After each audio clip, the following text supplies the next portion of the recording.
एक दफ़ा का जिक्र है कि एक घने और खौफनाक जंगल के बीचों बीच एक पुरस्कार चुड़ैल रहती थी। लोग कहते थे कि जो भी इस जंगल में जाता वापस नहीं आता। जंगल के किनारे एक छोटे से गांव में 3 बहनें रहती थीं, आयशा, सारा और हिना। वो हमेशा एक दूसरे का साथ देती थीं और हर काम मिलकर करती थीं। एक दिन इनकी गांव की बकरियां जंगल में गुम हो गईं। आयशा ने कहा, हमें अपनी बकरियों को ढूंढना होगा। सारा ने खौफजदा होकर कहा, लेकिन वो जंगल बहुत खतरनाक है।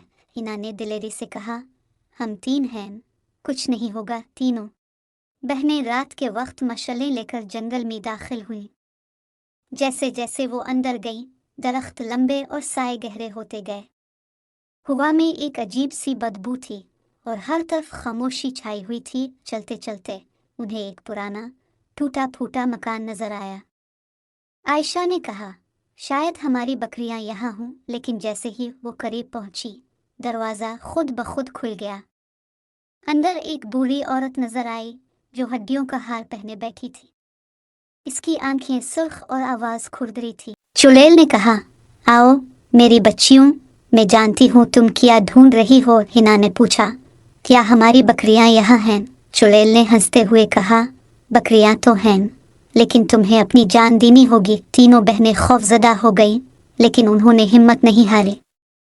हिना ने मशल से चुड़ैल को डराने की कोशिश की, लेकिन चुड़ैल ने जादुई अल्फाज पढ़कर मशल बुझा दिया। सारा ने जल्दी से एक पत्थर उठाया और चुड़ैल पर फेंका, लेकिन पत्थर उसे छू भी ना सका। आयशा ने एक पुरानी किताब जो कमरे के कोने में पड़ी थी उठाई और उसे खोलकर पढ़ने लगी।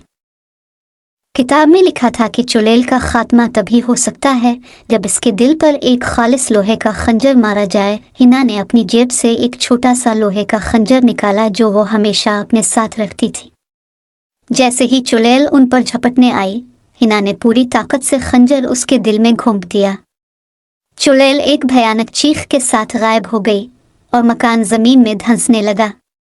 तीनों बहनें भागते हुए जंगल से बाहर निकल आईं। जब वो वापस गांव पहुंची तो उन्हें न सिर्फ अपनी बकरियां मिल गईं, बल्कि गांव वालों ने उनकी बहादुरी की कहानियां भी सुनी।